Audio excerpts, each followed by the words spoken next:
As you know, still lots of people coming.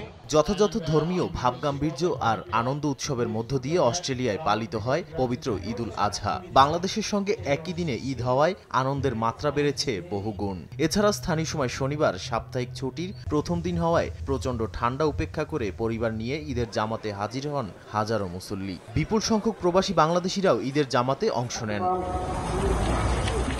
একই দিনে ঈদুল আজহা পালন করা হয়েছে মালয়েশিয়াতেও। রাজধানী কুয়ালালামপুর থেকে শুরু করে বিভিন্ন শহরে প্রবাসী বাংলাদেশিরা উৎসাহ উদ্দীপনার মধ্য দিয়ে ঈদুল আজহা উদযাপন করেন। স্থানীয় সময় সকাল ৮টায় মসজিদগুলোতে যেমন বাংলাদেশিরা নামাজ আদায় করেছেন, তেমনি অনেক বাংলাদেশি অধ্যুষিত এলাকায় কমিউনিটি সেন্টারগুলোতে ঈদের জামাত অনুষ্ঠিত হয়। প্রবাসের অনুভূতি অনেক ভালো লাগতেছে, তবে একটা দুঃখজনক বিষয় যে পরিবার ছাড়া একটা দুঃখ থেকেই যায়। দেশে থাকতে যদি ঈদের নামাজ পড়ার পরে মা বাবার পায়ে সালাম করতে পারতাম, কিন্তু ঈদ নতুন কাপড়ে হয় না, ঈদ হয় পরিবারের সাথে।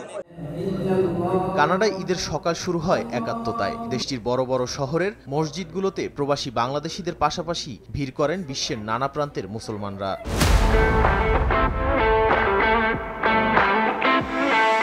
বাইতুল মুকাররম মসজিদ কমিটির পক্ষ থেকে সবাইকে ঈদ মোবারক। বরাবরের মতো জার্মানিতে ঈদের সবচেয়ে বড় জামাত অনুষ্ঠিত হয় রাজধানী বার্লিনের পুরনো বিমানবন্দর টেম্পেলফার মাঠে। জাতি ধর্মবর্ণ নির্বিশেষে সর্বস্তরের প্রবাসীদের জন্য করা হয় বিশেষ দোয়া। খোলা জায়গায় পশু কোরবানির অনুমোদন না থাকায় ঈদ জামাতের পরপরই প্রবাসীরা ছুটে যান কোরবানির জন্য রাখা নির্দিষ্ট স্থানে।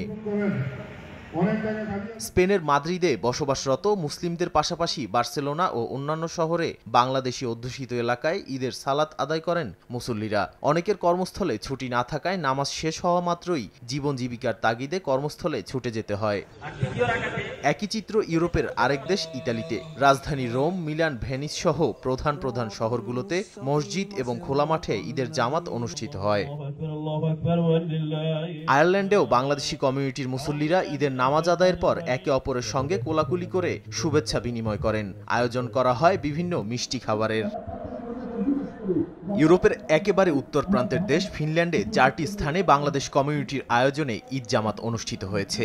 বাংলাদেশ কেন্দ্রীয় মসজিদের তত্ত্বাবধানে ভান্তায় অনুষ্ঠিত হয় ২টি জামাত। হেলসিঙ্কির ইতাকেস্কুসে দারুল আমান ইসলামিক সেন্টারের উদ্যোগে আয়োজন করা হয় আরও ৩টি জামাত। এবার এসপো মুসলিম সেন্টারের আয়োজনে ফুটবল মাঠে ঈদের নামাজ বাড়তি আনন্দ দিয়েছে প্রবাসী বাংলাদেশিদের।